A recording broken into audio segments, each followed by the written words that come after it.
How to insert a file in Excel.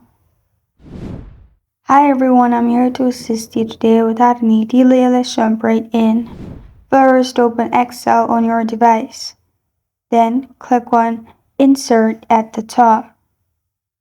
In here, you'll find text, which is on the top right side.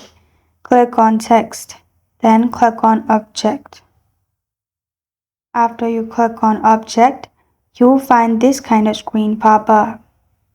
In here, click on Create from File at the top and click on Browse, which will open your folders. Select the file you want to insert and press on Insert. After that, press on OK and you're good to go. You'll find the file in the Excel.